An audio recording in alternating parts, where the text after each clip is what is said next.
Jackie doing? She's fine.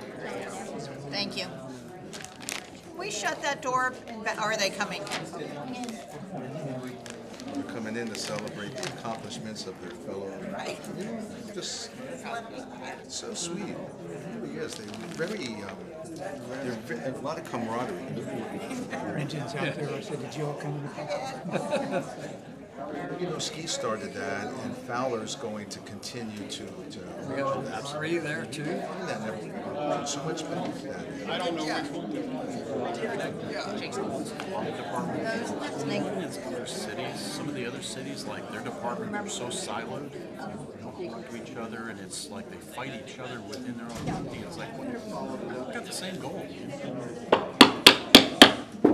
Good evening, everyone. We're going to call to order the 6 p.m. December 13th, 2022, Daytona Beach Shores, Florida, City Council meeting. Sherry, can you take the roll, please? I just want to remind all the commissioners to turn the mics on before we start speaking. Mayor Miller, Here. Vice Mayor Politis, Here. Councilmember Bryan, Here. Commissioner Bryan, Commissioner Economos, I'm still a council member. I'm here too. Commissioner Lindauer. Here. Thank you. Reverend Bob, you could lead us this evening, this joyous time of year. It is. And before I pray, may I just say that this weekend is Drive Through Bethlehem at the Drive-In Church. All are invited. Spread the word. Thursday through Sunday evening from 6 to 8. We'd love to welcome you to Drive Through Bethlehem. Thank you. Enter off of A1A at the north end and we'll reach you there. Okay, great. Thank you. Please stand with me as we come into this meeting tonight. Gracious and loving Creator, we come tonight surrounded by the lights of this beautiful city that adorn the parks and the public spaces, that adorn the condos and the homes along the city streets, and we are inspired. We are thankful for beauty,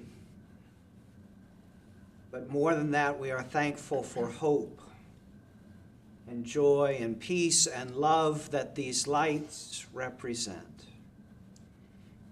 As we come together tonight as citizens and neighbors and friends and business owners and staff and commissioners, we thank you for the love we share with family and friends and neighbors, for the opportunity to be light in the dark places of the lives of others that we have come to know. Continue to inspire us to carry the light of love and peace in our hearts and on our lips during this joyous season of the year. Be in the midst of the proceedings in this room tonight, that the decisions made may be led by your wisdom, tempered by your love, and offered for the good of the citizens of this city. Receive our thanksgivings for all of the blessings that we enjoy, and inspire us to be the gift you have made us to be to others and to the world. For this we pray in your holy name. Amen. Amen. Thank you, Reverend Bob. Please join me in the Pledge of Allegiance. I pledge allegiance to the flag Of the United States of America and to the republic for which it stands, one nation, under God, indivisible, with liberty and justice for all. Thank you. Okay, tonight we have two special events. So the first one is We have a proclamation for Richard Ace Beeman, and I am just so happy to see the support that he has out there. We haven't been this crowded for a while, so nice to see everyone here. So if I could go ahead and read this proclamation, just to let you know too that I'll be rereading it on Friday at the employee luncheon. You get to hear it twice. So I wanted to make sure that everybody in the audience recognized him as well as the people online and let them know how important he is to us. Whereas volunteers are not paid, not because they are worthless, but because they are priceless. Richard Ace Beeman has been a volunteer with the City of Daytona Beach Shores for 13 years. And whereas Ace serves as a courier for our Public Safety Department, works in the Record Department when needed, morning, afternoons, and evenings. He helps at flu shot clinics, shreds records, maintains the fire pre-plans on the computer system, helps with the fire reporting system, public safety emergency contact information, and other special projects as needed. Whereas volunteers such as ACE illustrate the strong bond between a city government and its community, demonstrating always his willingness to place his concern for the public good ahead of his personal interests. And whereas the City of Daytona Beach Shores desires to publicly recognize and show its appreciation to Richard Ace Beeman for the great impact that he has made to this community. Now, therefore, we present Richard Ace Beeman with the 2022 Ralph Wheeler Volunteer of the Year Award. Marilyn, can you stand because this is in name of your beautiful husband? Okay, this is Marilyn Wheeler, Ralph Wheeler's widow, and she's very, very honored.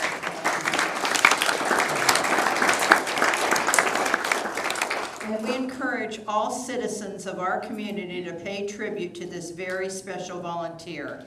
And we express our sincere appreciation to Richard Ace Beeman for the service, loyalty, and dedication. In witness thereof, I have set my hand and caused the seal of the city to be affixed, and it's signed Mayor Nancy J. Miller, today's date, December 13th, 2022. Congratulations, Ace.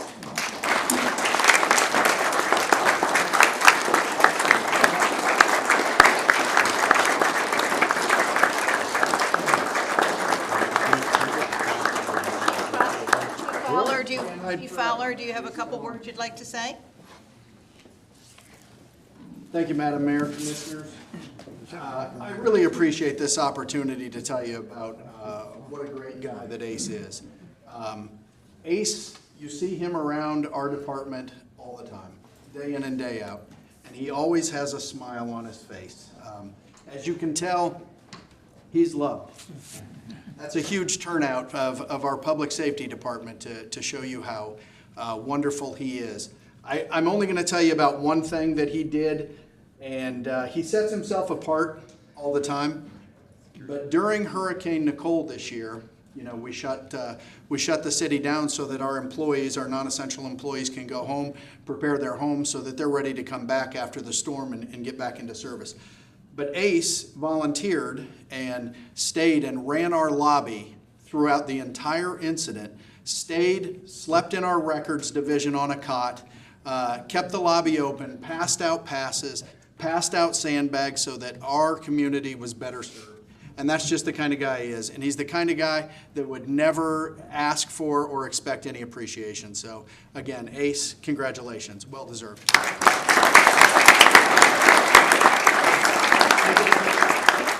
Can we do a picture with the commission, please? Yes.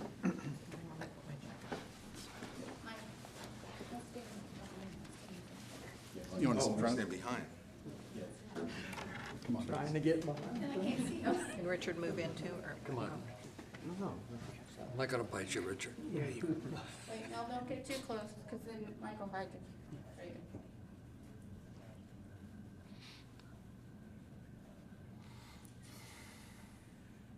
Thank you. Thank you. You want to say anything, Ace, or you want to wait till Friday? I'm not sure if that mic is on, Chief. Can you check it? Sure. There you go. Break, just check. Well, this has been a surprise for me. Chief didn't give me much choice about showing up for my volunteer tonight. But it's nice to meet the council, and it's nice to be supported by my family.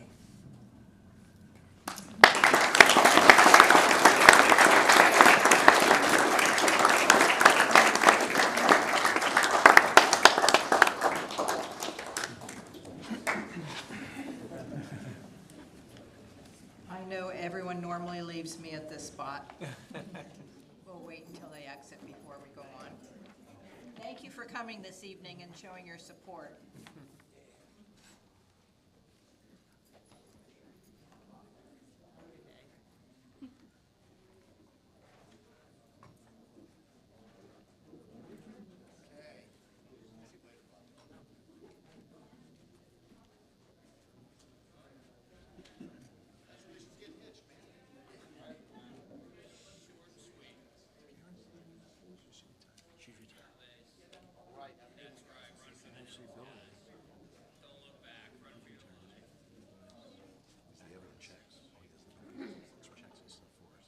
And we have one other proclamation that I would like to read, and this is a very special one.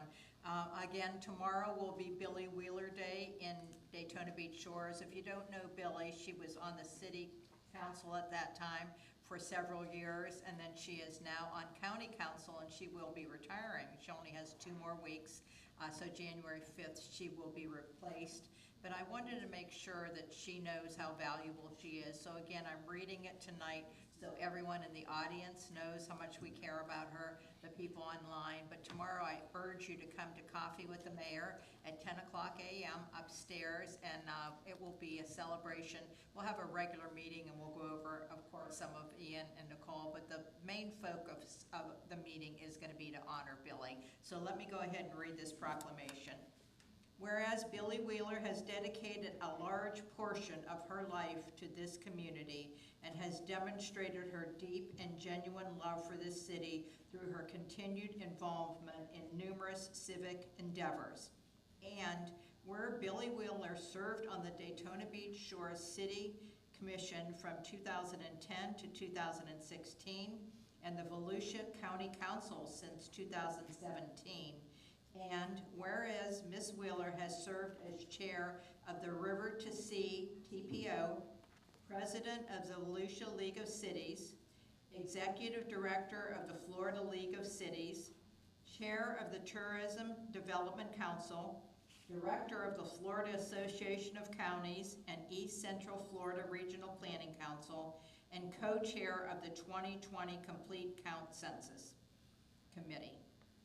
Whereas she has volunteered for a number of organizations, including the Mary McLeod Bethune Statuary Fund, Volusia Flagler Boys and Girls Club, Port Orange Victim Advocate Office, VFW Post 3282, and Daytona States College Center for Men and Women.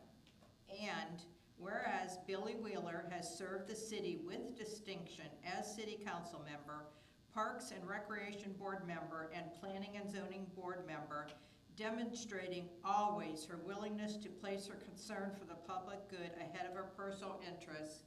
And whereas Billy Wheeler has contributed to the well-being of the residents of the city by giving tirelessly of her time and energy, and whereas the city of Daytona Beach Shores desires to publicly recognize and show its appreciation to Billy Wheeler for the great impact that she has made to this community. And therefore now we encourage all citizens of our community to pay special tribute to this very special member of our city and express our sincere appreciation to Billy Wheeler for the service, loyalty, and dedication she has rendered to this community, and express our sincere best wishes to her in all of her future endeavors. I hereby declare Wednesday, December 14th, 2022, tomorrow, as Billy Wheeler Day in the city of Daytona Beach Shores. In witness whereof I have unto set my hand and caused the seal of the city to be affixed and signed Mayor Nancy J. Miller for tomorrow's date, December 14th, 2022. So Billy, I hope you're listening, but we're going to celebrate you tomorrow.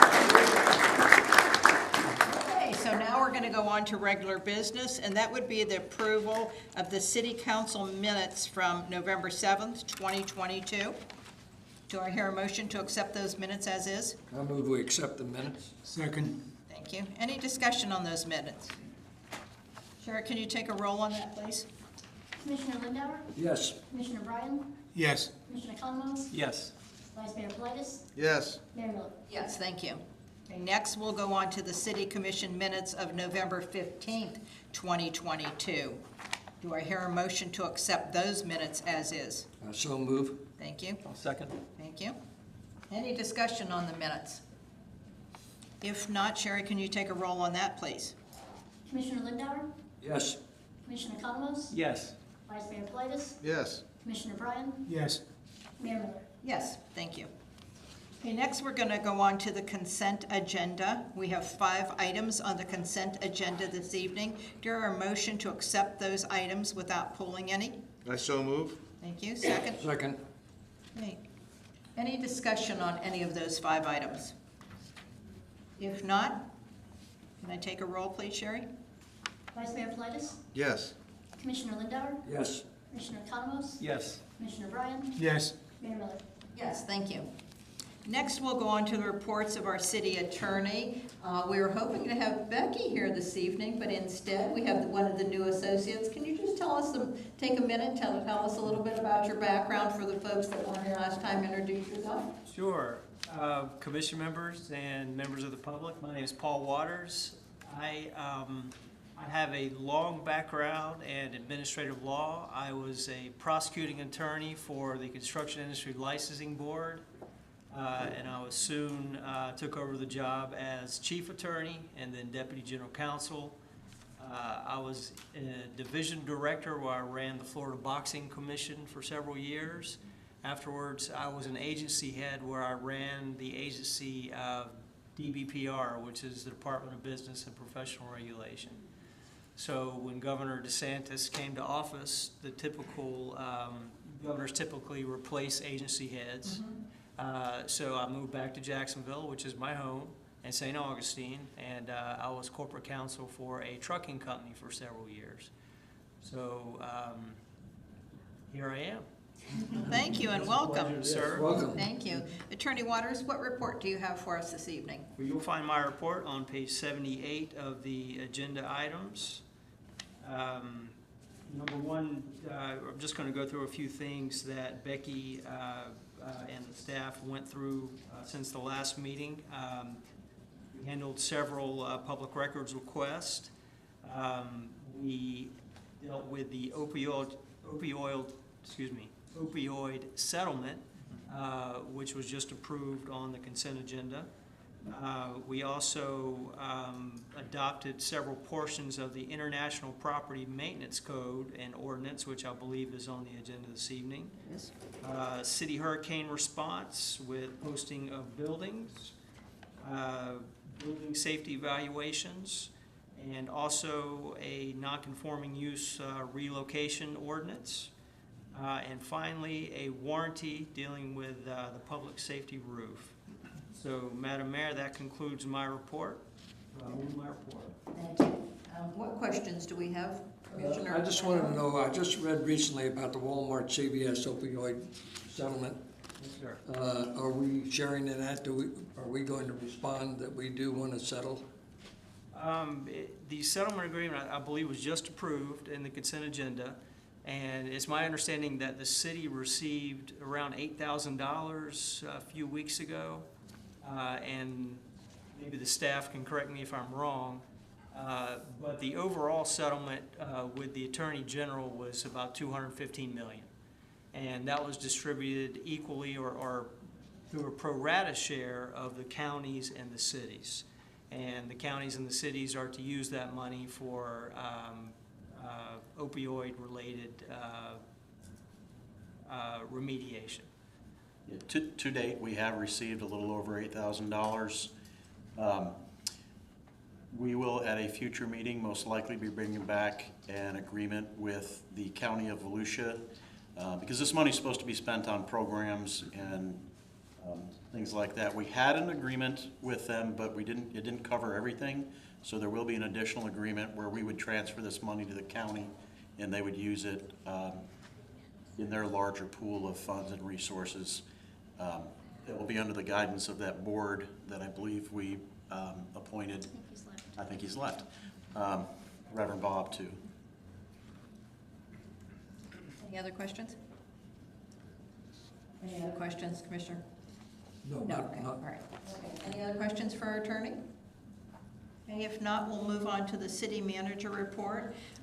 Kurt, before we get started on that, while we're all here, I wanted to bring up, you and I had a conversation. I know it's probably, only a couple months ago that we did give the city employees one other day, a paid day, which was Veterans Day. Correct.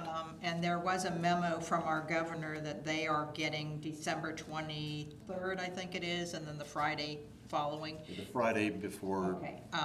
And normally, since we had just given that other holiday, I was a little bit hesitant, but in appreciations for everything every one of the employees did during Ian, during Nicole, just go over and above and still going over and above. I would like, is it a vote we have to take, or is it just a consensus? Is it a vote?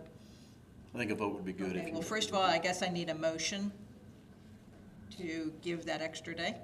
I'm looking at the attorney. Yep. Attorney Waters.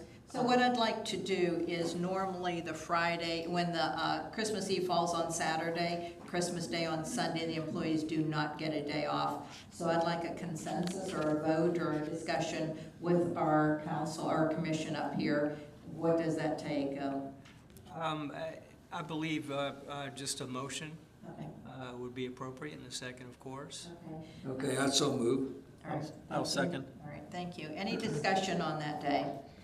Okay, so that would be one day that we're gonna give our city employees. So Friday, December 23rd of this year will be a holiday for them. Thank you very much for that. I appreciate You it. need to vote. Oh, yes. Sherry? Commissioner Lindauer, Yes. Commissioner Thomas, Yes. Commissioner Bryant, Yes. Vice Mayor Politis, Yes. Mayor Miller. Yes, thank you. Thank you to all what employees are out there. Thank you for everything you do. For the ones that are here, we're going to try to surprise people on Friday. So maybe if the ones that are listening will know, but the other ones, keep it under your hat. And we'll give them a big surprise on Friday. Thank you. Go ahead, City Manager. Well, I'd like to say thank you publicly on behalf of the employees for that. It was a nice surprise. Thank you, Madam Mayor and Vice Mayor and members of the commission. I'll go ahead and dive into my report for tonight. A couple of quick things. Just I've been doing an update on the permit fees. As of December 6th, we had waived 105 permits in a total of $19,300 and some change. Averages out to be about $184 per permit. Obviously, that varies on what they were filing for, so some would have been smaller, some would probably have been much larger. The mayor and I were given authority under the original approval of the permit fee waiver to do it in 30-day increments. Currently, we have extended that out to January, I believe it's January 10th, or around about that day. What's that? 9th, sorry, January 9th. I don't think, unless commission says otherwise, that we will extend it past that. A lot of work has already been permitted and ongoing. Moving along, I'd like to happily announce that finally we are the owners of the vacant parcel behind the Chase property next to our Public Works building. That closed last week. Longest closing I've ever been a part of. I won't get into that. And in case you weren't aware, we also held another meeting with FDEP. I think we talked about it at our last meeting. But that was very well attended, not just from Shores residents, but from county residents, for them to address the coastal erosion problems directly with FDEP. We also had the other coastal cities, Volusia County. We even had the Small Business Administration there, so I believe that was a very helpful meeting. The line for FDEP practically wrapped around the room, and it was 3 and 4 people wide. So hopefully folks did get a lot of good information from that. And lastly, I would just like to remind the council and the public that our normally scheduled meeting for December 27th of this year has been canceled. So the next regular commission meeting will be January 10th. That's all I have tonight, Madam Mayor. Thank you. City Manager, I'd like to go over a little bit in the meeting that you and I attended Monday morning on the elected officials of the round table, and, you know, for the condos that are listening online, and I'll go over it a little bit more than like I normally do in Coffee with the Mayor, but the SBA was there and let us know that loans could be taken out or applied for, and they urged people to apply for those. For right now, it's currently 0% interest and no payments for a year. You can apply for it. The deadline at this time is January 12th. We don't know if, when maybe Nicole is declared, if that will extend after that. And even the rate, we thought it was 1%, but it's now 3.07. Our Director of Finance did some research, and comparable loans would be anywhere from 6.25% to 12%. So can you expand on that a little bit, whatever else we heard from talking to Mary? They will do loans up to 30 years. Obviously, there's different qualifications on getting the longer-term loans. I guess what asset you may have that's backing that loan and how that they structure it. But the big thing is to go ahead and apply, because that interest-free, no payment loan deadline is January 12th right now, and that is only on damage from Hurricane Ian.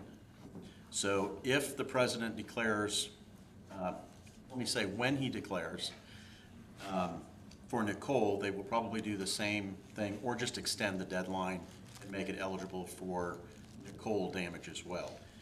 I think part of the hesitation on the declaration is, from what I talked to somebody at the county today, they have heard that the feds are trying to figure out how to not treat Ian and Nicole as separate incidents. So that there may be a unique declaration to lump those together. And if that's the case, they'll do an extension on the date, and hopefully that will be a little more options for folks to help in their recovery efforts. Thank you. I just want to make sure anyone that's listening online or anyone that's in the audience that had damage from Ian at this time, and maybe Nicole, SBA would be a good option. Looks like that if you want to check on that. Madam Mayor, if I can add just one comment to that. Go ahead and apply. You don't have to accept the loan. Once you're approved, you have 6 months to accept the loan. So use it as a stopgap, no interest, no payments until you figure out other permanent financing. Might be a good way to go, to get things moving. Okay, great. Madam Mayor? Yes. And City Manager, and always trying to be transparent. I was on the phone with one of our legislators on Sunday as a private citizen, and he basically was giving me information. So to dovetail the SBA, FEMA's also going to offer loans, and yes, they're working on a platform where it would be one event, so you only pay one deductible and one proof of loss form. But they're in special session now, and there's all kinds of different talks and different positions from different legislators from different parts of the state. But they will come out with a relief package. And so the important thing for our citizens to do is just stay on those websites and Google it. But in the end, the more legitimate sites are those of the representatives and the senators, because they'll have clear and unequivocal information. But they're trying to provide as much relief as possible. They're even talking about a contiguous seawall. They're talking about immediately bringing in less quality sand for immediate restoration, but there's so many things moving around.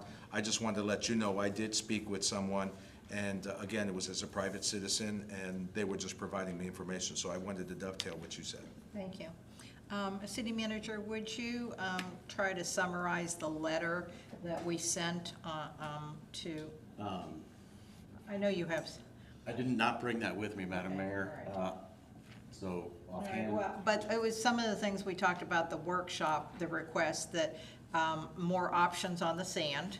We talked about So that. definitely more options on the sand, and, you know, we said that it just, basically, it's not available. So we need options on the sand. We asked for a relief package. We talked about grants and other relief type items, the property tax rebates, 4D. and Senate Bill 4D, which was the condo bill from the last special session. We asked for all of Volusia County. Actually, we asked for all impacted counties, not just Volusia, but all impacted counties to be given at least a one-year extension. And then on properties that needed to pull a permit with FDEP, that they be given a 5-year extension on the funding portion of that Senate bill, not on the inspection piece. We feel that's important. Yes, and we didn't want to send a message to the state that we weren't in support of the safety that they were trying to implement in the condos. But the funding portion we know is a big piece of that. And we actually started the letter with the kind of a thank you for trying to address the overall insurance industry issues, because we understand the triple whammy that our folks are getting between the insurance, the seawall costs, and then the reserve funding on the condo bill. So, And that was the action item from the workshop we had last week. I think we sent it to Governor DeSantis, Speaker-elect Paul Remmer, Representative Tom Leek, who is the head of the Appropriations Committee, Senator Barnaby, Senator Wright, and Travis Hudson. and Travis Hudson. So, and he was the one that sponsored that new 4A bill. Yes, so the bills that Vice Mayor was talking about are Senate Bill 4A and House Bill 3A. The original bills are identical in both the House and the Senate. One has moved through a committee with 38-0 vote, and I think it's moved. I think that's the Senate bill. The House bill is still in discussion. There's been a bunch of, I believe, 9 amendments proffered, but either they've been withdrawn or were failed to adopt. So the House is going to probably have a lot more discussion on it than the Senate. And what other questions do we have for our city manager before we move on? Okay, if none, then we'll go to old business, and this is ordinance 2022-02. Attorney Waters, can you read that for us, please? Certainly, this is ordinance 2022-20, an ordinance of the city of Daytona Beach Shores, Florida, relating to off-street parking, amending the municipal code of ordinances, land development code, amending Appendix G, Chapter 14, entitled Zoning Regulations by amending Section 14-48, entitled Off-Street Parking and Loading to establish the minimum required off-street parking spaces for interior storage facility, providing for enforcement and penalties, providing for a savings provision, providing for codification, providing for conflicting ordinances, providing for severability, and providing for an effective date. Thank you. And this is a second reading. Stuart, Noel, anyone want to explain? Noel? Yeah, All right, thank you. I can run through this real quick. Thank you.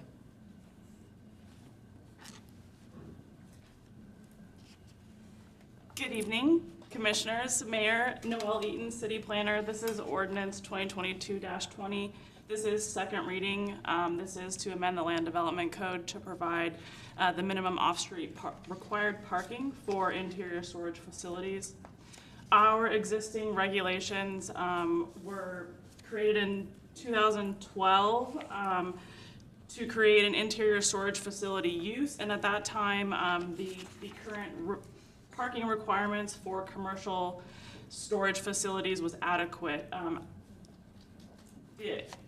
The transportation manual has come out with more defined parking requirements for interior storage facilities. So this is where that amendment's coming from. Currently, our regulations are 1 parking space for each employee plus 1 space for each 1,500 square feet of wholesale, retail, and commercial storage. And our proposed regulations are going to be 1 parking space for each 6,000 square feet. Again, this is based on the transportation manual and is consistent with that. I have provided in your packets a detailed parking generation report from Newkirk Engineering that has analyzed that for you.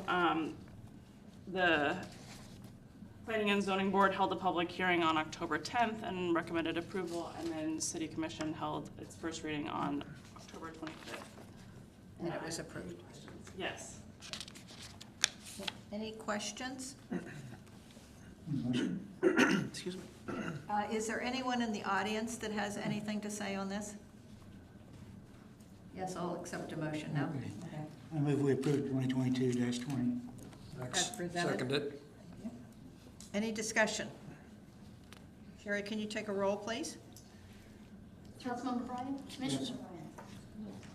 Commissioner Lindauer? Yes. Commissioner Thomas? Yes. Vice Mayor Blightus? Yes. Mayor Miller? Yes, thank you. Okay, now we'll go on to ordinance 2022-21. Attorney Waters, can you read that for us, please? Certainly, this is ordinance number 2022-21, an ordinance of the City of Daytona Beach Shores, Volusia County, Florida, relating to comprehensive planning, amending Daytona Beach Shores Comprehensive Plan, amending Chapter 1, Future Land Use Element, by amending map L-4 entitled Generalized Future Land Use Map, parentheses 2030, assigning the tourist-oriented commercial future land use designation to vacant property generally located at 2616 South Atlantic Avenue, short tax parcel ID 5322-00-04-0170, providing for implementing actions, providing for conflicts, providing for severability, providing for non-codification, and providing for an effective date. And this also is the second reading. Thank you, Attorney. Noel? Good evening. Again, Noelle Eaton, City Planner. This is ordinance 2022-21. This is an amendment to change the future land use of the vacant property known by its tax parcel ID, but generally located at 2616 South Atlantic, from a medium-density residential land use to tourist-oriented commercial. The property owner is 91 Oneida LLC, which is All Aboard Storage, and Andy Clark, who's here tonight. The property is approximately 0.31 acres. The current future land use allows for 12.1 to 35 units per acre. The property is vacant. The proposed land use is the tourist-oriented commercial, which allows 0 units per acre and a 1.4 floor area ratio. The proposed use is an interior storage facility.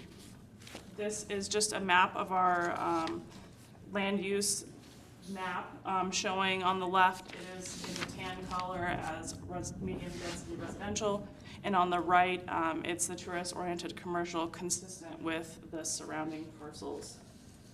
The analysis conducted shows that there are no negative impacts to this change, and the notice requirements have been met. Staff is recommending approval of ordinance 2022-21 as presented, and the Planning and Zoning Board held a public hearing and unanimously recommended approval. And the City Commission held its first reading on October 5th and also approved. Thank you. Is there anyone that wishes to discuss this out in the audience? Okay, if not, I'll look for a motion. I move we approve 2022-21. I'll second it. Thank you. Any discussion? Sherry, can you take a roll on that, please? Commissioner Bryan?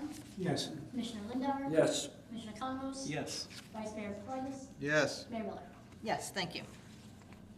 Okay, next we'll go on to quasi-judicial hearing. This is ordinance 2022-22. Attorney Waters, can you read that for us, please?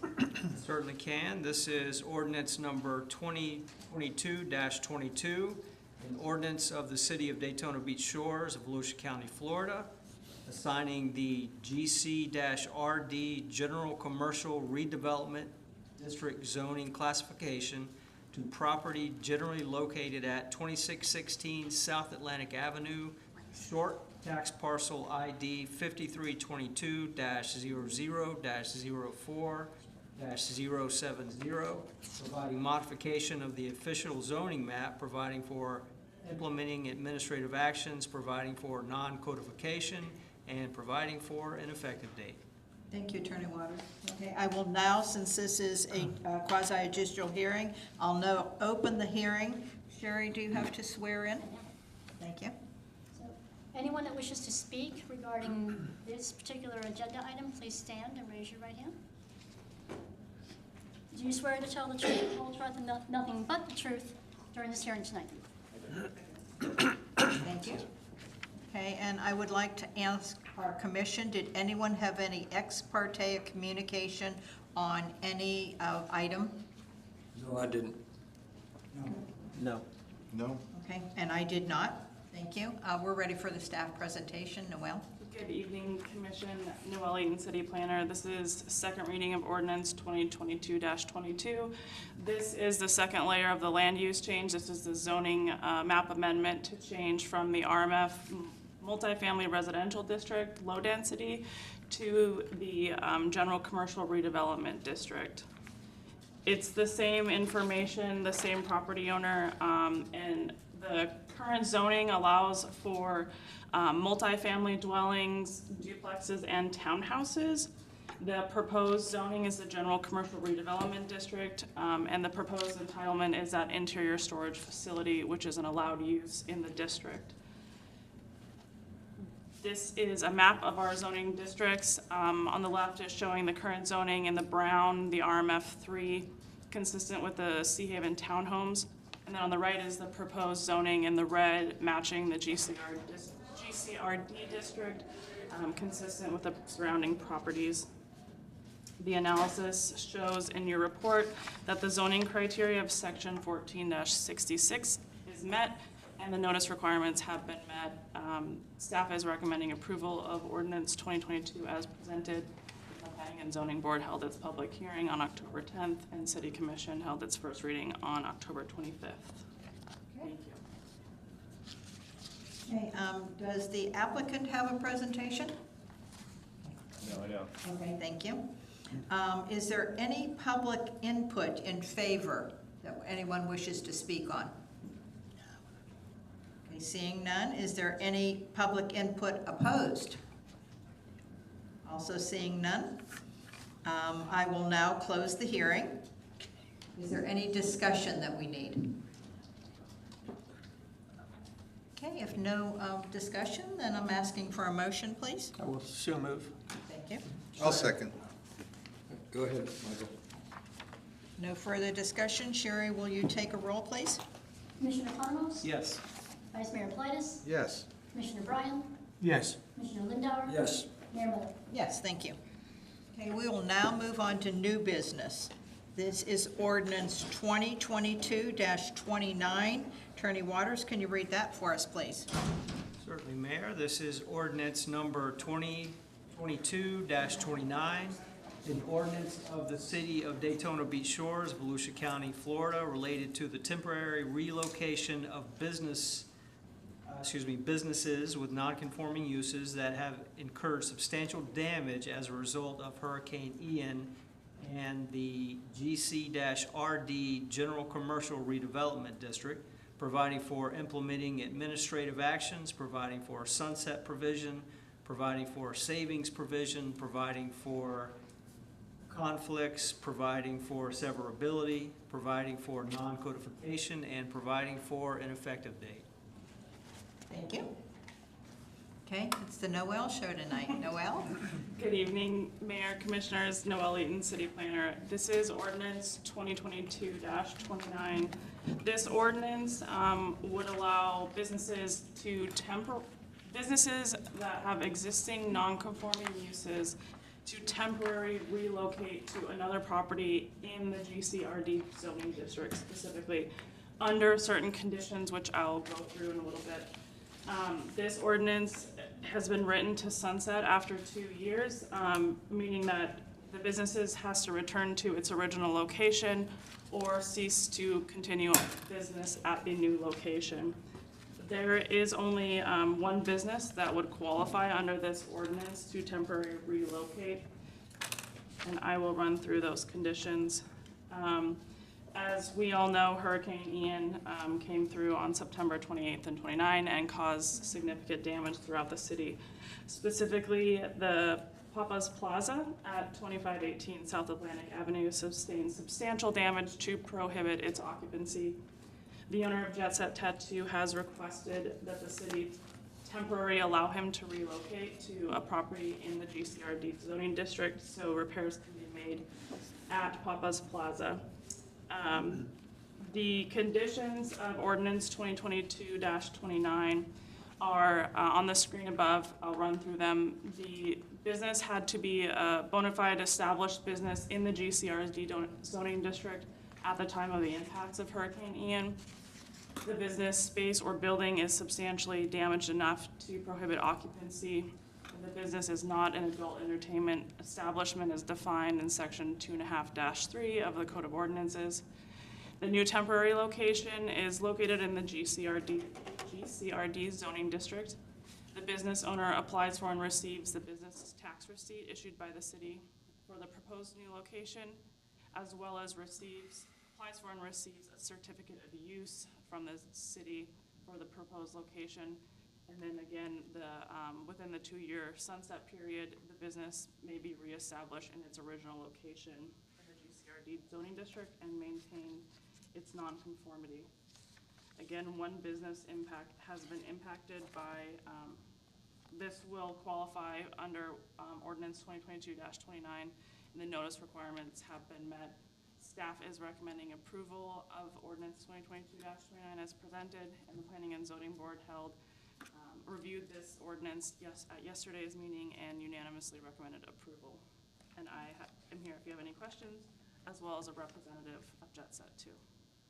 I'm sorry, I missed the name of the business. Jet Set. Jet Set Tattoo and Body Piercing.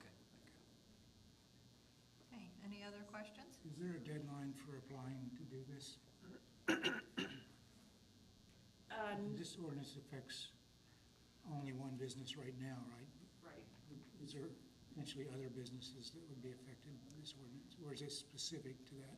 This ordinance is specific to impacts from Hurricane Ian. It's not specific to that one business, right? Correct. There is only one business that qualifies under the conditions, but yes. There is no application deadline. This will become effective as of second reading, and then it will expire 2 years after that. And it is 2 years with no extensions. Correct. Okay, thank you. Okay, during our motion, I move to accept. I'll second. okay, any other discussion?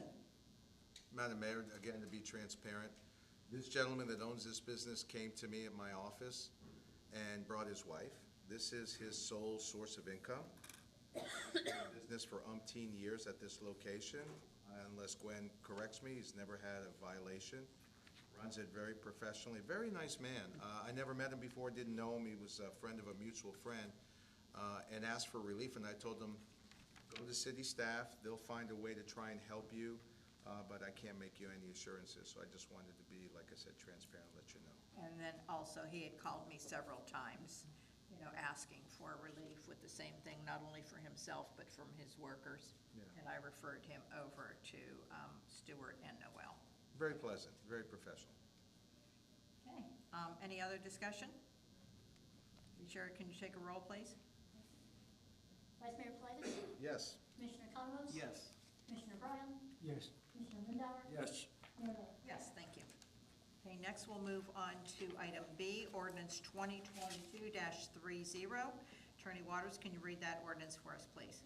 Sure, this is ordinance 2022-30, an ordinance of the City of Daytona Beach Shores, Florida, adopting the International Property Maintenance Code 2018 edition as modified by amending Appendix G, Section 5-6.2, entitled Code Enforcement Enhancement Program, support codes and by amending section 14-52.9 entitled Maintenance of Property, providing for implementing administrative actions, providing for enforcement and penalties, providing for codification, providing for conflicts, providing for severability, and providing for an effective date.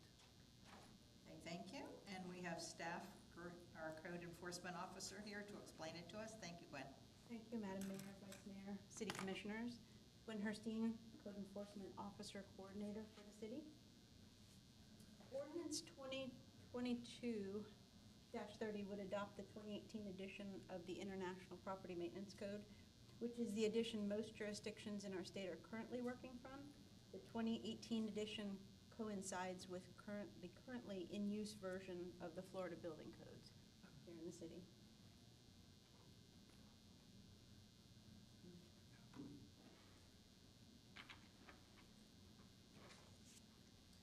The International Property Maintenance Code, or IPMC, is a set of maintenance codes used widely in Volusia County, in Florida, across the U.S. and beyond. It was created by the International Code Council to update our Florida building codes. While we already have use of the IPMC standards when evaluating vacant buildings for that narrow scope, other situations arise in which adopting these standards will allow the code enforcement team a direct positive effect on the health, safety, and welfare of residents and tenants in Daytona Beach Shores. And here are some examples. The plain language quoted code sections in this slide, you see 4 of them here, are among many in the IPMC that we don't currently have access to. Each of these standards could have been used to address past issues in Daytona Beach Shores and probably some current issues. Adopting the IPMC standards in the way that's outlined in Ordinance 2022-30 will allow simple and direct enforcement of more complaints, many of which are basic health, safety, and welfare concerns. And city staff is hereby making an administrative request that the City Commission adopt this ordinance. Okay, thank you. Do I hear a motion? Let me ask a question. Is there any grandfathering of people that, properties that may not meet all these requirements? Grandfathering, not in the sense that they would be allowed to continue doing what they're doing, but certainly there will be an education period for those who are not aware. I think that you'll find, even just reading through these basic quotes, that a lot of these standards, because they're so ubiquitous in Volusia County, in Florida, statewide, countrywide, and beyond, I think you'll find that a lot of people expect that these are already in our code, like having heat, for example. It's not something that we have covered in our code, but it is something that adopting the IPMC for broad use would allow us to enforce. Are you aware of any properties that are not compliant? I have complaints in for one property right now. They have already been written up under other codes that we do have access to, but it was a more challenging stretch in order to accomplish that. This would make it much more simple. I did have another complaint come in. That person left a message recently. I left a message back. I let this person know at that time that we would need to meet Florida statutes, have the individual go on record with name and address. I haven't heard back from that person, so I don't have anything else that's currently outstanding that I would use it for, but I do expect it to be used. Thank you. Thank you. Okay, do I hear a motion? I move to accept 2022-30. Second. Any further discussion? Okay, thank you for that presentation, Gwen. Sherry, can you take a roll, please? Yes, ma'am. Vice Mayor Titus? Yes. Commissioner Bryant? Yes. Commissioner Conlon? Yes. Commissioner Lindauer? Yes. Mayor Miller? Yes, thank you. Thank you, Commissioners. Okay, next we're going to go on to a beautification improvement grant application. Noel? Good evening, Commission, Mayor Noel Eaton, City Planner. This is a beautification improvement grant from Jody Tomlinson, who is the owner of Generation X Tattoo. Staff received a completed application on November 1st for the beautification improvement grant. This specific grant is for pressure washing the exterior of the building. The applicant did receive 2 grants, which conforms with the requirements of the grant. One from G&E Pool and Painting, who provided a quote of $1,985. And then the applicant's preferred vendor is Color Masters Painting, who provided a quote of $1,900. If approved, this grant application would qualify for a minimum grant of $950, which is a 1-to-1 match of the $1,900. Staff is recommending approval of the grant application on the condition that no code enforcement violation exists on the property at the time of the distribution of funds. And I know the applicant is here too. Thank you. Can I ask you a question? Can you go back in your records and see if we approved for the exact same thing? So I do have this graph here for each property. These 3 properties that you'll see the next 2 applied for beautification improvement grants in 2020 as well. You can see from here, for property at 2010 South Atlantic received a grant of $500 from the city. It was requested of $1,000. You'll see from the other 2 that there was a $1,500 budget. So not all of the grant applications were funded, but this specific address did receive $500 for pressure washing, painting, and sealing of cracks on the building. So they pressure washed 2 years ago? Correct. Yeah, I'll have to get to you. And since that time, I know at that time that was all that we had left in the beautification fund. Has anybody else since that time, to your knowledge, and I know you weren't here, applied for this beautification grant? I don't believe so. Thank you. Commissioner? Yeah, Madam Mayor, Vice Mayor, and fellow commissioners, in my opinion, this beautification grant program is an example of a well-intentioned program that's gone amok. We now have before us tonight grant requests for par cleaning and door painting, which are nothing more than routine maintenance. In the past, we've had other requests asking us to pay for routine maintenance, such as the multiple requests we had from owners asking us to pave their parking lots. Fortunately, in those cases, we realized that was routine maintenance and we did not approve them. In my opinion, the city can and will take care of any needed beautification of the city, and others should take care of their own routine maintenance. When we realize that something isn't working, we fix it. Therefore, I move that we deny these grant requests for routine maintenance items and further direct staff to work on eliminating this well-intentioned but poorly designed program that is nothing more than an open invitation for folks to make these kinds of requests. Hey, do I hear a motion from you, Commissioner? That is a motion, yes. Thank you. Do I hear a second? I'd like to speak. We're in the process right now. I will second it. Okay, thank you. Any discussion? Yeah, I think Mel's directly on point. When there's a dilapidated structure and one that's not in a good state of condition, and the owner of the property is making a genuine intention to improve it, to enhance the beauty of the streetscape of A1A, that's what the program's designed for. But I agree with Mel, if it's just routine maintenance, I think it's just part of owning the building. And I don't think the city should get involved and subsidize. And secondly, we should earmark that money for those that are genuinely entitled to it or deserving of it. So I agree with Commissioner Lindauer. I think that's an appropriate interpretation of the intent of that grant. Yeah, I'd like to, it sounds like, and correct me if I'm wrong, but they meet the current criteria, right?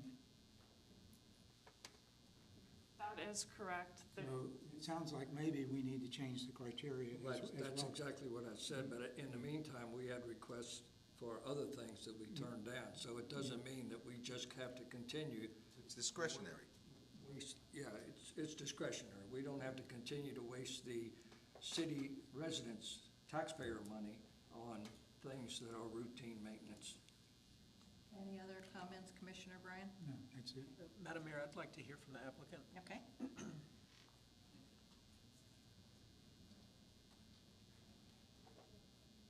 So right now, we have a motion and a second. Okay, thank you. Go ahead.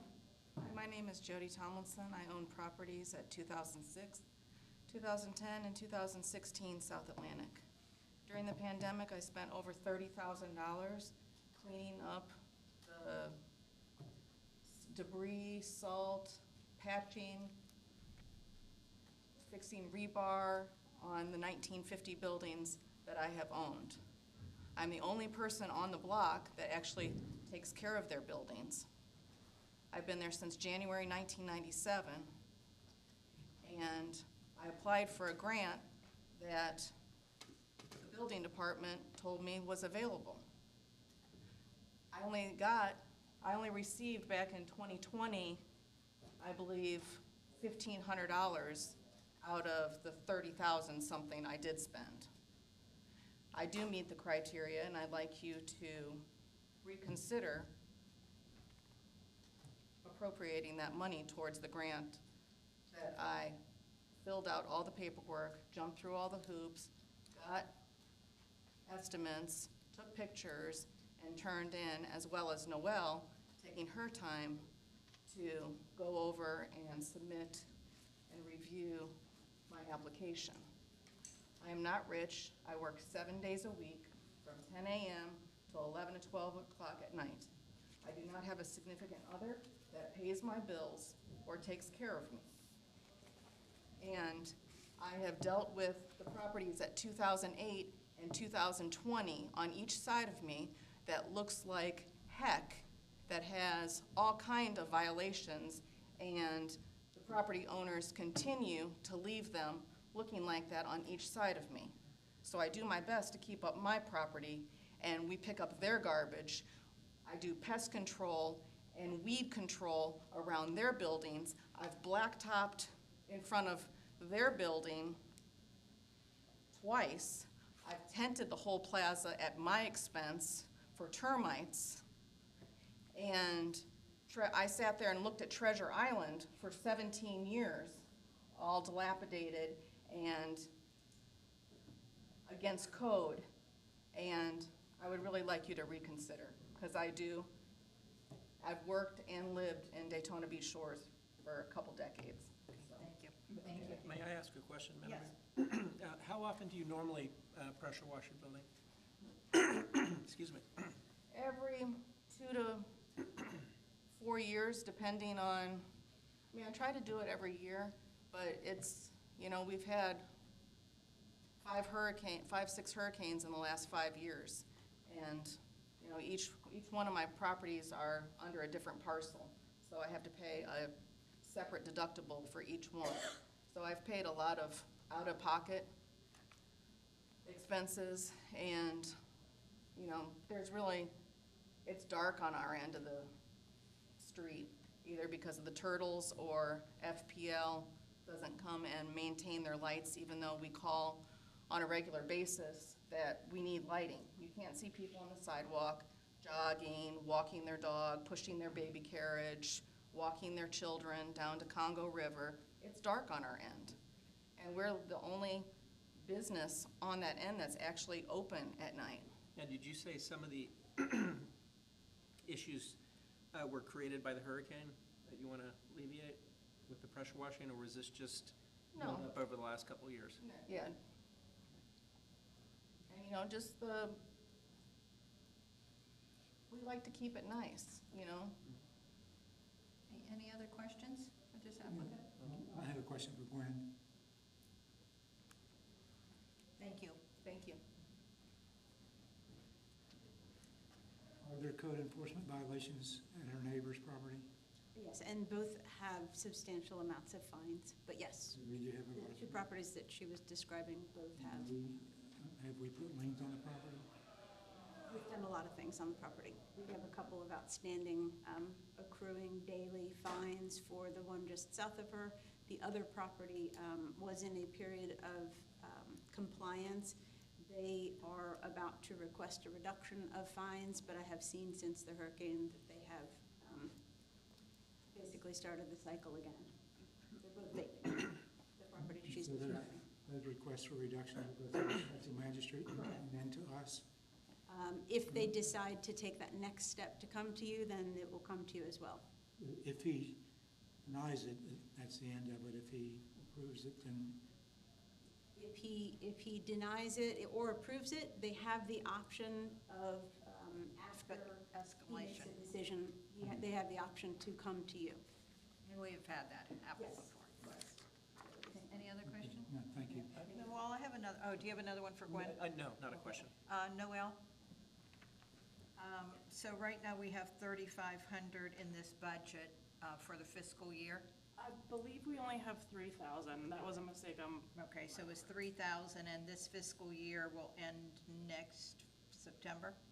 Okay, I don't want to use all that money on this one right now, so I'd like to maybe hear a motion. You know, I don't want to use any more than a third of it right now, so I want to leave this open for someone else. So do I hear a motion? Well, I was going to make a comment. My concern would be is if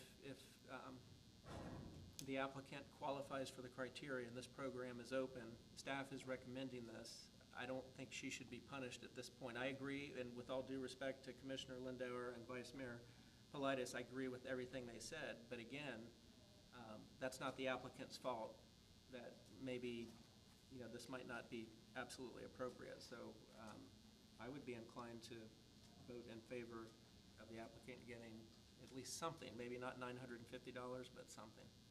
Okay, and if you're looking ahead to, Commissioner, into the rest of your agenda, there are two other for the same, for the same property manager. So do I hear, okay. I think that we need to understand, though, Commissioner, that this is discretionary. It's Yes. not mandatory, so. I understand. If we think this is gonna beautify the city, then we approve it. If we think it's routine maintenance and it's got nothing to do with beautifying, we reject it. Okay, And Madam Mayor, there is a motion on the floor already. Yes, Mel okay. authored one, I seconded Okay, it. all right. So we do have to take, so we can, Attorney Waters, so if we wanted to do we have to either accept or deny this one and then go on to an alternate motion with maybe a lesser amount? We have, I think there's been a motion and a second, so I think we have to dispose of that motion, and then we can move on to, if you want to expand or add conditions. okay, all right, Sherry, can you take a vote, please? The motion is to deny, so we know what we're voting for. Okay, thank you. Commissioner Lindauer, Yes. Vice Mayor Plitus, Yes. Commissioner Conmos, No. Commissioner Bryan, No. Mayor Miller. No. Okay, do I hear any other motion? Madam Mayor, rather than micromanage this, we've got 3 requests. Why don't we ask our city planner to tell her the dollar amounts of those 3 requests, and then we can each have a feel for how much we want to contribute if we have an issue with contributing all the requests. Okay, and it's listed here, is it, but can you list this for us? I know this first one was $950, is that correct? Correct. Okay, This- and what the second one was?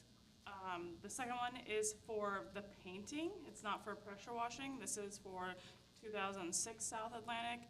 It's not Generation X, I'm sorry, it's Whimsical Okay. Wonders. It is the same property owner, but this is for pressure cleaning, priming, and painting of the exterior of the building.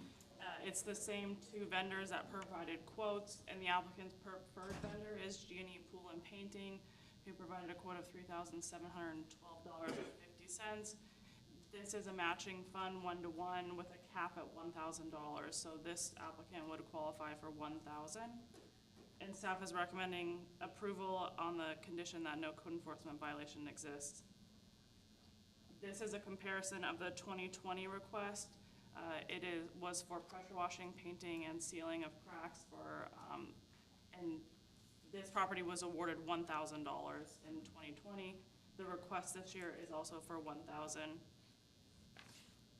The application for 2016 South Atlantic Avenue is for pressure cleaning the exterior of the two-story building, sidewalks, and parking lot. This property currently does not house a business. The sign grant, as you know, came through a meeting or so ago. So there is not an active business on this property, but staff does acknowledge that the property owner is trying to improve all three properties at one time. They did provide 2 quotes, and this applicant would qualify for $950. So it's 2 $950 and 1 $1,000. The 1,000 is for the painting. Okay, so if I'm adding this up correctly, it looks like it's $2,900 would mostly tap out the fund, if it's 3,000, yes. My reading of the documents say that the second request includes power washing. So we have a request to power wash, and then we have a quote that includes the power washing. So why do we have 2 requests?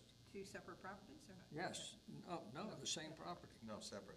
Separate. Are they the same owner? Same owner, Same but separate Okay, properties. but they're separate Three properties. Okay, yes, thank you. okay. Yeah, this one is for the painting, Okay. which includes power washing as well. Yes, that's what Yes. that's why I saw, I thought it was a duplicate because I saw that it included power washing and the painting. Correct. This one just has the priming and painting additional. Okay, so if we look at, on page 236, for an example, we can approve, as presented, to approve with the following conditions, and I think that's where the discretionary would come in, or deny, as we did on the first time around, so. Does anyone else have a motion? I have a proposal, I just want to throw something out there. I propose that on the two requesting the $950, we give $400 apiece, and $800 for the middle one, for a total of $1,600. For several reasons. One is, I agree with Commissioner Konamos. The lady's been there for a long time, she runs a business, she wants to keep it nice and improved. Let's give her a little bit of incentive to go forward with these improvements. But secondly, I agree with the mayor that we should keep that money earmarked for other businesses to improve, because everyone's been devastated from the hurricanes and the storms. There's a matter of time before other people come up, so you really don't want to eat up all that money. No disrespect, just for one property owner, even though the lady does pay her taxes and has her businesses. Let's try and spread the goodwill amongst the other businesses that will be coming before us, and they have until next September. Okay, does anyone agree with the vice mayor? Do you want to only do, 400 each? 400 each, and the middle one 800, so Okay. 400 for property 2010, 800 for property 2006, and 400 for property 2016, for a total of 1,600. I would make a motion to do that, but to also instruct the staff to look at the criteria and present modifications as appropriate. Yeah, could I ask the vice mayor, why did you recommend 400, but almost Double that. double that for somebody who's only asking for $50? Good question, and I'll tell you my answer. Okay. Because she wants to paint it, and she wants to beautify it. And that's really the spirit of the grant. And it's substantially more money, too. I think it's like a little under 4,000. Yeah, which is odd, because 2 years ago it was 8,000. Instead of prices going up, they went down. So again, Commissioner Economist, you were the one that had the objection. Is that what you want to stick at it, this dollar amount? That's fine, but am I mistaken that the initial applicant, the bid on that job was $13,500? Is that, am I off? no, or that what was I years looking ago. at? Okay. See, $8,000 was the project bid back in 22 years ago, which is Okay. odd. Like I said, it went down. Okay, I may have been looking at something else when I saw the They were 13,000. sealing cracks on that other, There was more restoration done. more I see, restoration. okay. Ah, okay. That's true, that makes sense.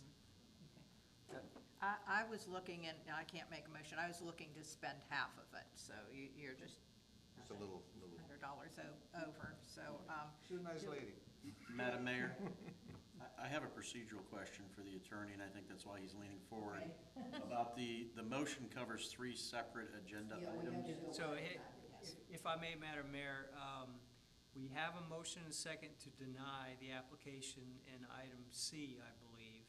So I recommend reopening that item and then having a new motion and a second on the modified dollar amount, and then otherwise take each agenda item individually and vote individually on each one, just to avoid confusion and to keep the record clean.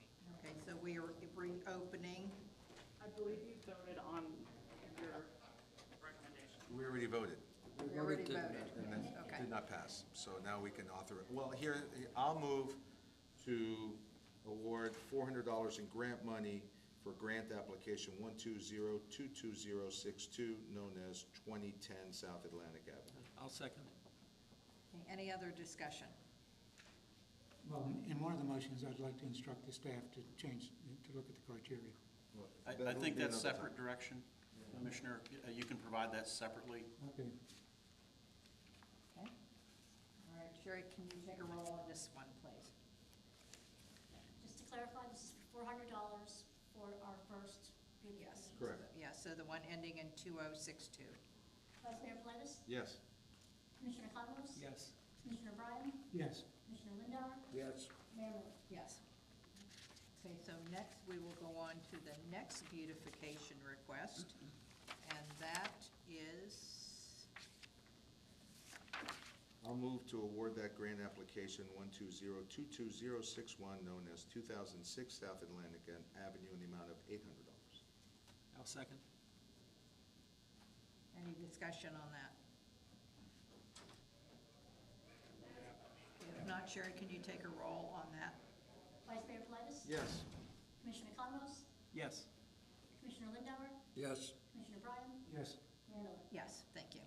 Okay, now we're going to move on to grant application 120-22073. And I'll move to award that grant application 120-22073 in the amount of $400, also known as address 2016 South Atlantic Avenue. A second? I'll second again. Any discussion? Okay, Sherry, can you take a roll on that, please? Vice Mayor Pelatis? Yes. Commissioner Conlon? Yes. Commissioner Lindauer? Yes. Commissioner Bryan? Yes. Mayor Miller? Yes, thank you. And Commissioner Bryan, would you like to now give your, Well, do you need a motion or just to instruct? We've got direction, I believe. Yeah, they got to come back with a proposal. Okay. any questions on our direction? No, we're already working on it and hope to present something after the first of the year. Good. Thank you. Okay, thank you. We owe that to the taxpayers. Okay, and now we're going on to non-conforming sign removal incentive grant, and this is 120-22063 at 3634 South Atlantic Avenue, known as Mad Dog Surf Shop. Good evening, Noelle Eaton, City Planner. I just wanted to start out, we have 23 remaining non-conforming signs left in the city, and After these or before these? These all get approved? These are still non-conforming. They haven't been replaced by conforming signs yet. Even past ones that you awarded money to, let's say 3 meetings ago, they haven't necessarily started that construction yet. So I'm still counting them as being non-conforming. Okay, I just wanted to clarify. So actually, since we did approve them, and if these get approved tonight, we'll probably be back in the teens. What's the process? We do have 6 of those 23 have applied for or have received funds at this time, so yes. All right, thank you. Will you tell us about this? Yes, this is a non-conforming freestanding sign grant from 3634 South Atlantic Avenue, which is the Mad Dog Surf Shop. The applicant is the owner as well, Dustin Persia. Staff received a completed application on the 1st of November. The applicant did have 2 quotes, which are standard, one from Hawkeye Brothers, which provided a quote of $3,248. And then the applicant's preferred sign vendor is Don Bell Signs, who provided a quote of $2,400. The grant is set up for a minimum of $2,000 and a maximum of $3,000.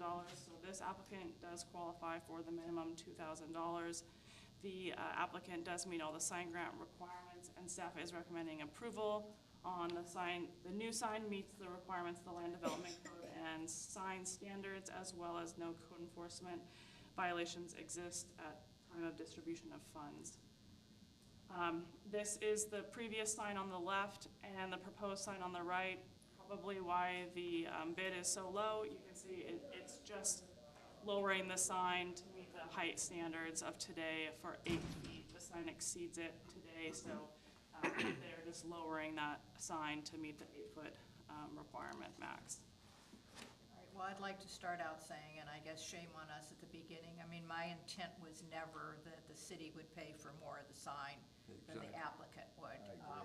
I would absolutely, if we didn't have 2 more weeks left of it, change this. So again, lessons learned that we don't, do that again. That's all I can say is that we are buying the sign. And Madam Mayor, I have a concern also, if we're at that point. Looking at the application, the address is listed as Daytona Beach. And so I did some digging, and even on the website, they list Mad Dog Surf Shop, Daytona Beach, not Daytona Beach Shores. And to me, I don't know if we should be awarding a business money if they're not even willing to have Daytona Beach Shores on their address. I completely agree. I hope that you would be proud that you would be in the Shores and want to put it on your address. I don't know at the time if that was part of our criteria. I know it's discretionary if we could do that. I would like to ask the applicant to show their pride in being Daytona Beach Shores. I don't know who has to do that. My opinion is right now, the way that it is, we can't do that. Maybe they're not even aware. I know, for example, I had a discussion with our economic director at one time that somebody was on, that we were paying for part. They were on the lease program, and that one of the criteria was, if you're not proud to say you're in the Shores, you're not getting any money, and that we do want that changed. So, I completely agree with you. I don't, yes, Commissioner? Yeah, it really bugged me too when I read, the sign was $2,400 and they requested $3,000 from the city. That just really, really angers me. Is the representative here tonight? No. I don't believe so. Well, I think that's more our criteria.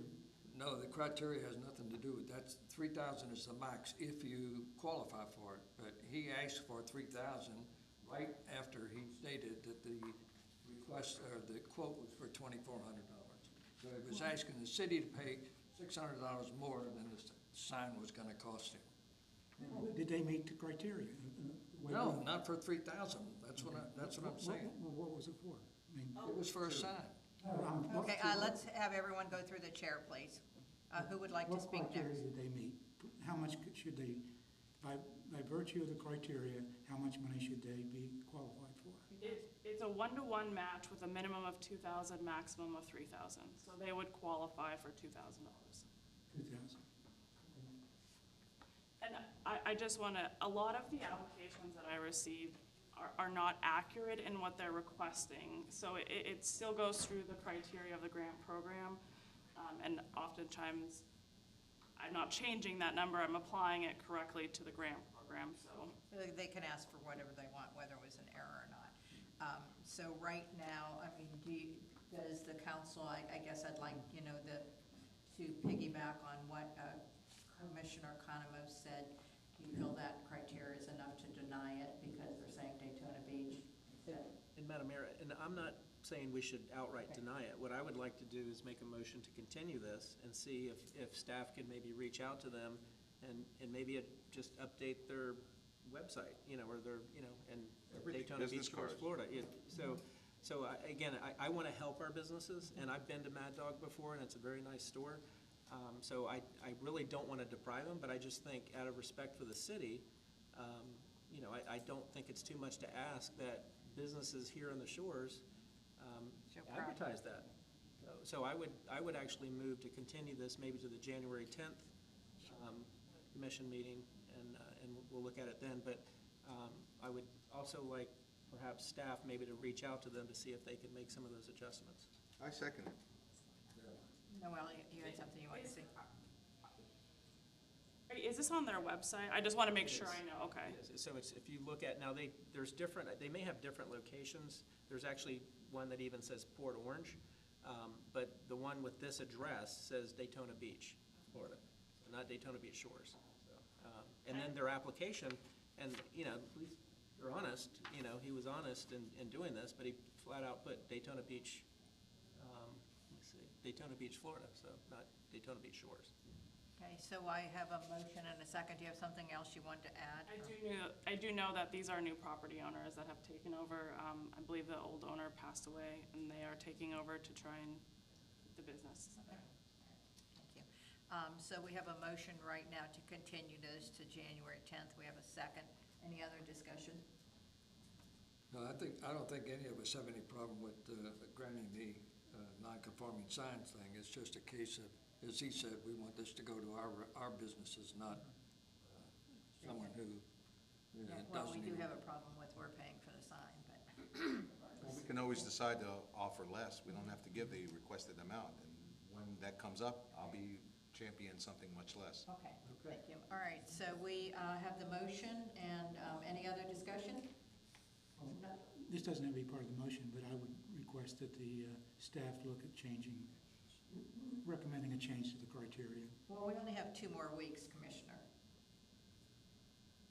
I think the criteria on this is pretty clear. I mean, we are the ones that approved it, so let me ask. Yes, just- Daytona Beach. Yes, license one. Okay. Attorney, so if we were going to change the criteria we used, I mean, we'd have to have a special meet. How could, Madam Mayor, I recommend just letting those 2 weeks run Yeah, out. no, that's fine, I didn't, yeah, we only have 2 weeks for left the on next this. period. Okay. So let me ask you this question, though. They applied before the end of the year, so can we hold this until the 10th and it would still follow the Yes. same room? Because they have their application in, so it would be okay. All right, great. Yep, we're still receiving applications until January 1st. Okay, and Commissioner, that was my thought too. Let's get this changed, and then I was informed that it's only 2 more weeks, so, Yeah. all right. Well, we can Okay, change it so, for the next period, yeah.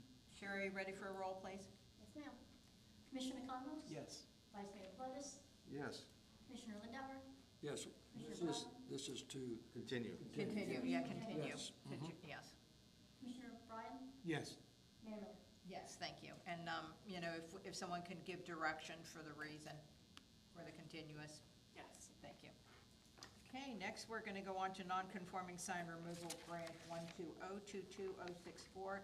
This is at 2430 South Atlantic Tech Office Center. Good evening, Commissioners. Noel Eden, City Planner. This is a non-conforming freestanding sign grant for 2430 South Atlantic Avenue. It is the Peck Office Center.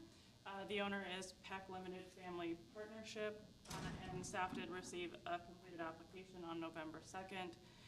This application meets all of the grant criteria except for criteria 8, which states that no prior sign work / cost shall be eligible for grant funding.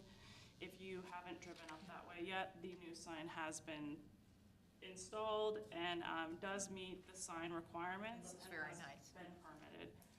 It does look really nice. The applicant did get 3 quotes, one from Valor Signs for $19,050, one from Central Signs for $17,057.50, and then the preferred sign vendor is Don Bell Signs, who provided a quote of $13,500.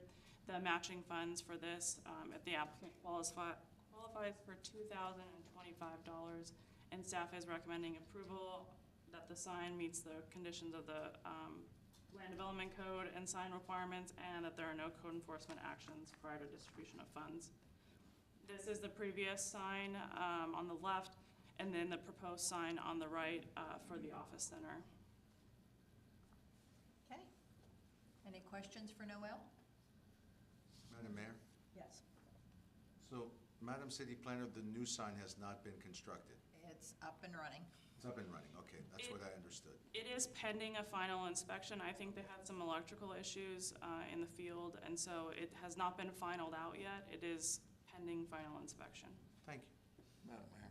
Yes. My understanding is if we have discretionary, if we have discretion in refusing, we can also have discretion in approving this. Is that correct? That's correct. Okay.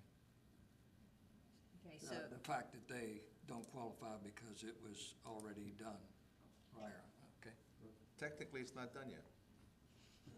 Still in the process. Didn't Okay. get a final. That works for me. Do I hear a motion to approve this? I so move. I'll second. Any discussion? Not Sherry, can you take a vote? Vice Mayor Politis, Yes. Commissioner Lindauer, Yes. Commissioner Conrose. Yes. Commissioner Bryan, Yes. Mayor Miller. Yes, thank you. Okay, next we'll go on to grant application 1222065, and this is at 3612 South Atlantic Avenue.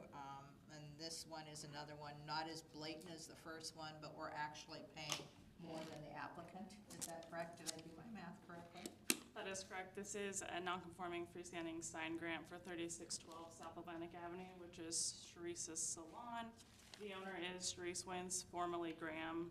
It's on the application, that's why I wanted to note it. Staff did receive a completed application on November 4th, and the grant does meet all the sign grant requirements. The applicant did receive 2 quotes, one from Permacraft Signs for $2,023.50, and then the preferred sign vendor, Don Bell Signs, again, for $3,668.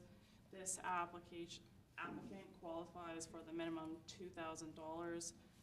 Staff is recommending approval on the condition that the grant meets the land development code requirements and sign requirements, and that there are no code enforcement actions prior to distribution of funds. This is the previous or existing sign on the left, and then the proposed sign is a wall sign. Typically, you guys are used to seeing new monument-style signs, but due to cost and I think location, the property owner and sign contractor came up with a wall sign scenario instead of a monument sign. So this is actually obviously less expensive to do it that way. Correct.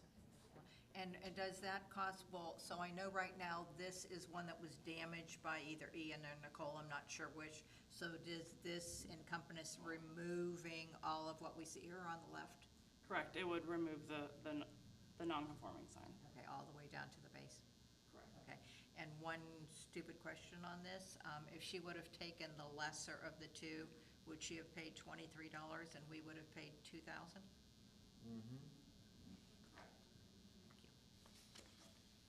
All right, do I have a motion on this? I move that we award the grant for $500.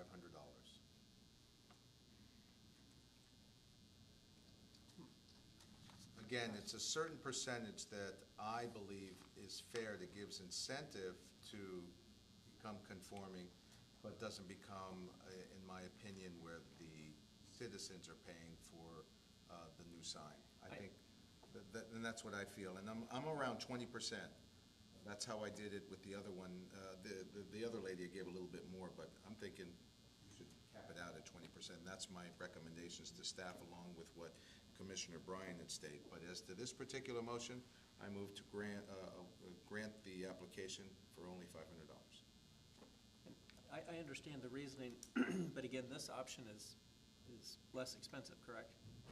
Correct. This proposed wall sign is actually a previously used panel. I'm not sure what they're called technically, but it is a previously used sign on a different building that they are trying to repurpose and use here. So yes, it is substantially less.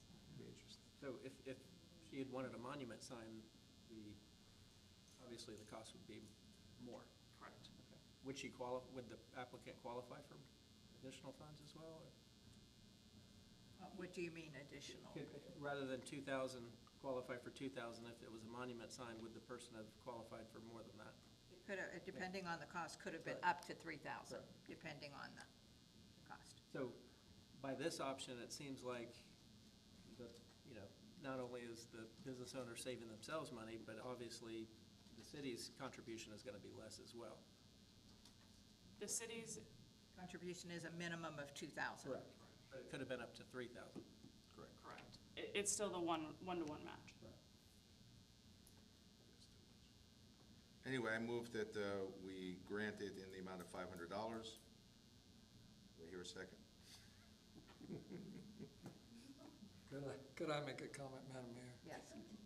I think that this is the least we can do for all the contributions that she's made to the city, to give her the $2,000 grant. That's my thought. And I would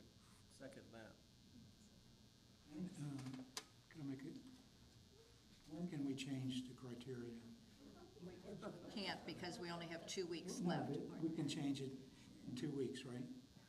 This, Or is the It's program over, over? program's over. Program's over then. Yeah, December 31st program is over. So again, lessons learned if we ever do anything again, but unfortunately, shame on us. this program really started, because of the 10-year amortization period, and then we did another year extension. Okay, so we have a motion that didn't get a second. Your motion was for the full 2,000. approve We the got- full 2,000, We got a yes. second. And I would second that. Commissioner Bryan, do you have any further discussion? No. Attorney Waters, are we doing something incorrectly that you're leaning your head over or not? No, I'm counting commission members. I'm seeing what we have left. We have one no and the rest yes. I guess, Madam Mayor, I'll let you. There wasn't a second for that motion, Oh, did so there was a second. there? Okay. was not. Second. No, there was not a second. There was a second. Not on the first, on the first motion, there was not a second. On the second motion, we have a motion and a second. So I'm about ready now to take a roll. Yes, ma'am. Second motion. Okay. Thank you. Sherry? Who, for the second motion? It was Commissioner Lindauer and Commissioner Conomos. Commissioner Lindauer, Yes. Commissioner Conomos. Yes. Commissioner Bryan, Yes. Vice Mayor Politis,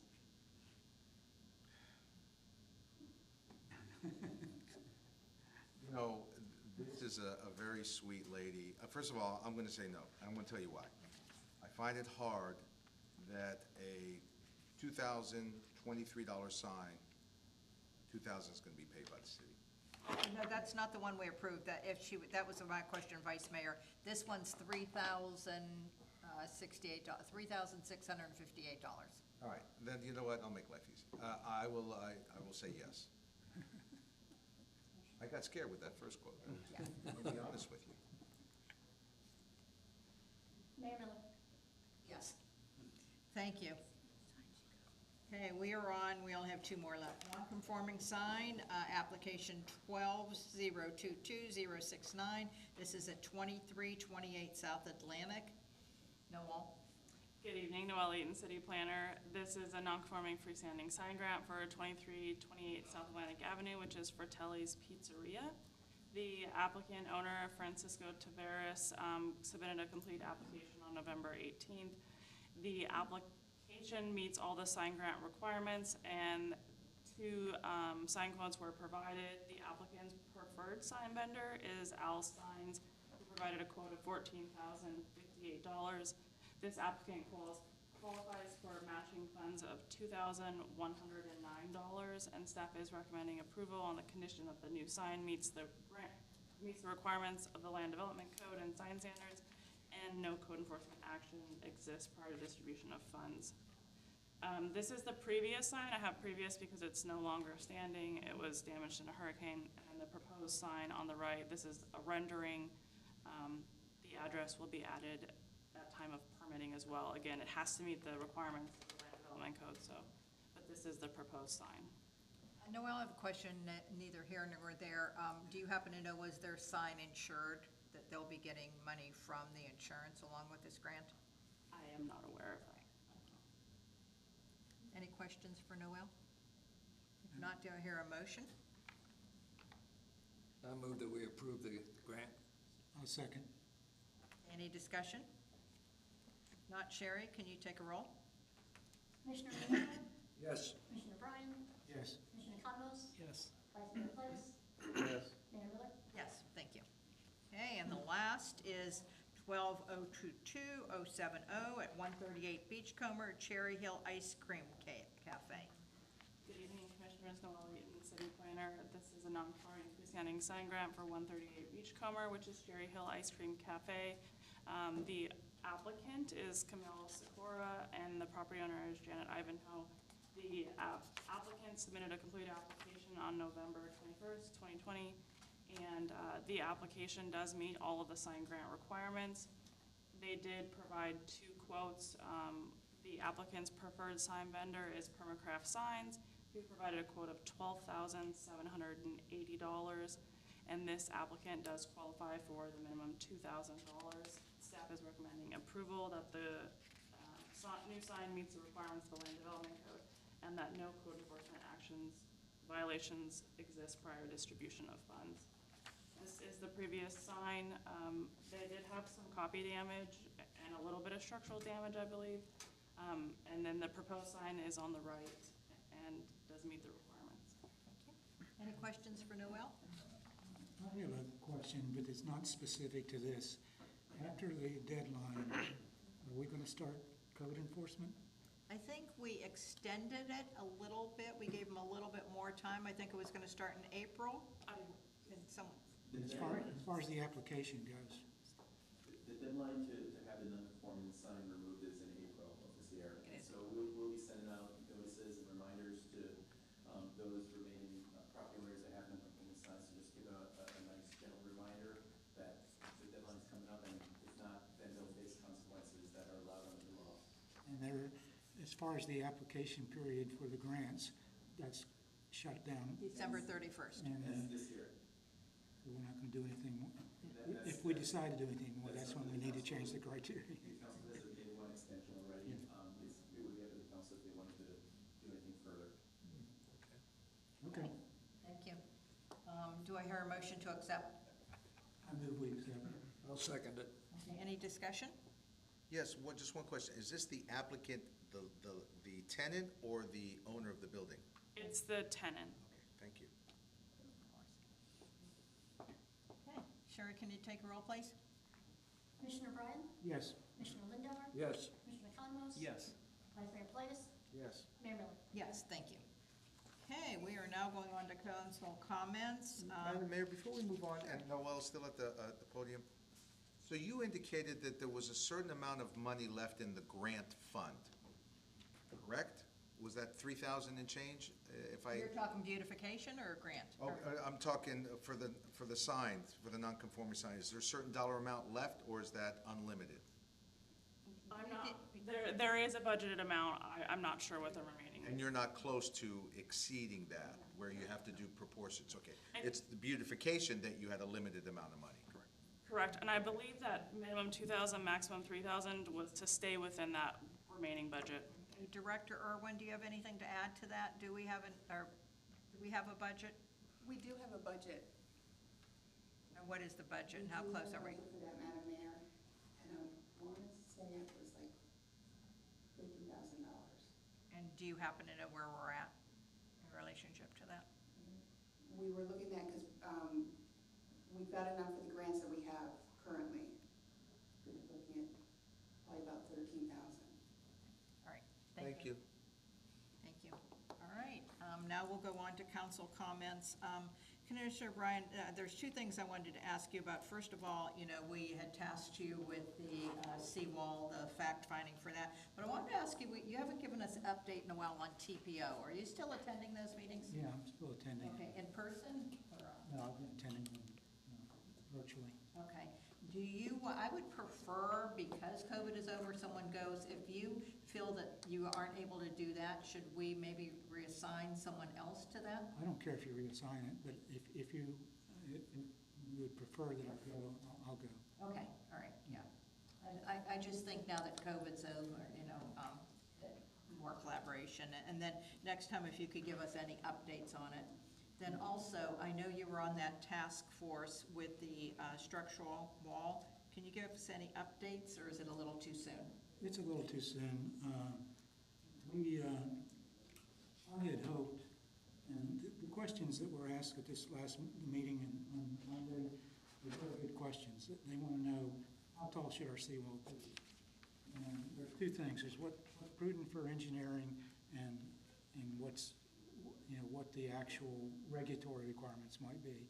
And I think we need to do what's prudent. We need to develop a scenario that's prudent from an engineering standpoint. And if there are regulatory requirements that say you got to build a wall half that height, then we need to address the regulatory requirements if we can. But and how much say do we have in that? Is it not the DEP or no, the we have to. I mean, we have to go through the hoops that you'd have to go through to get DEP or else. some of the requirements may have no basis other than you might be blocking somebody's view from down the road or whatever, so I don't know specifically what requirements are. Getting the actual height, let's say, let's just talk about that one dimension, depends on what you're designing for. I'm thinking right now, if we were to try to design for another Nicole and Ian, that people would be shocked at the bill. Well, about how much, I'm hearing they're measuring it on linear foot, is that Well, correct? that's one way of normalizing the cost. And what kind of prices are you looking at for Well, linear foot? The prices tend to range from 1,000 to 4,000, which, that encompasses a lot of different design. What we're actually kind of missing on these engineers that I'm meeting with is someone who has experience, a coastal engineer that has actual experience. Yeah, okay, and that was the recommendation the county made, was a coastal engineer. Yeah. Do we not have one? Well, we don't have one, none of those three engineers are coastal engineers. I've talked to people like at Taylor Engineering in Jacksonville, and they're very, if they would participate, and I'm going to try to get them to participate as much on a pro bono basis, but it may come fairly soon that, there's going to have to be money if we want somebody like that to be participating. And where is the money coming Well, from? that's, I think there are issues, if the county or the city were to try to do that, that's going to probably delay it a couple months, because it had to go out for bids. If the property owners are willing to put up some money, then that's where it can come from. But I'm going to try to get them to do as much pro bono as they're willing to do.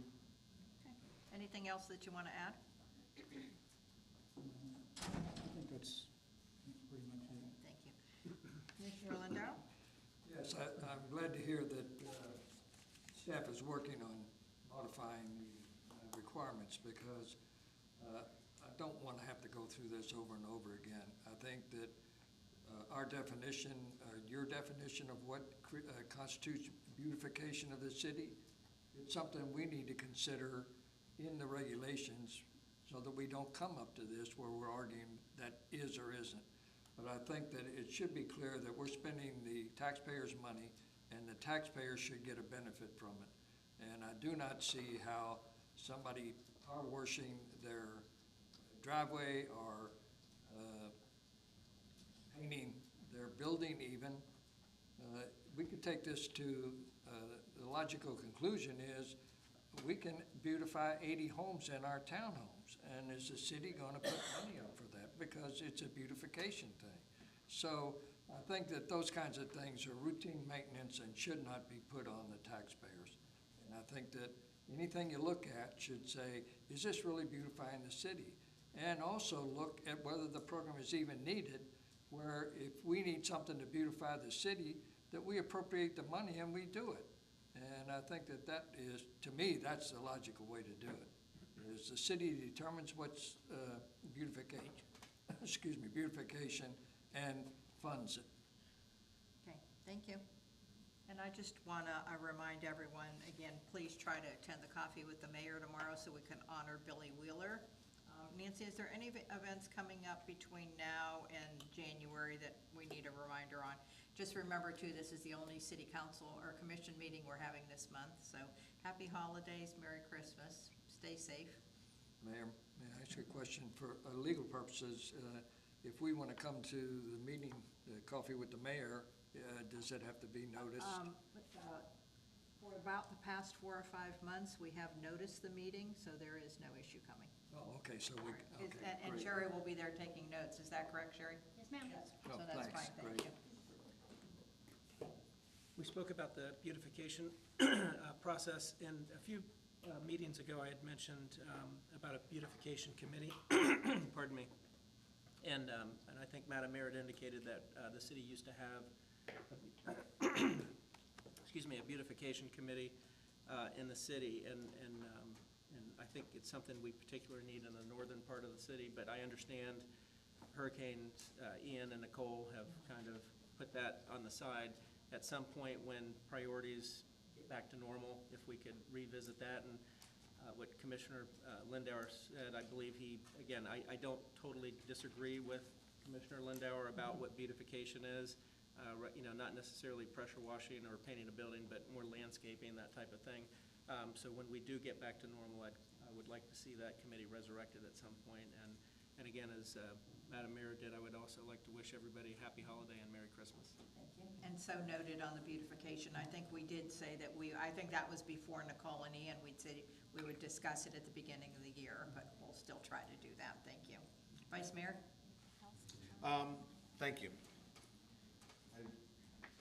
Since it is our last meeting, I guess what I want to do is acknowledge public safety and staff for persevering through the storms, through special events, and just in general for the quality of the work that they do. I mean, this day off that staff's going to get is earned. I mean, it establishes camaraderie, retention, productivity. There's so many different things.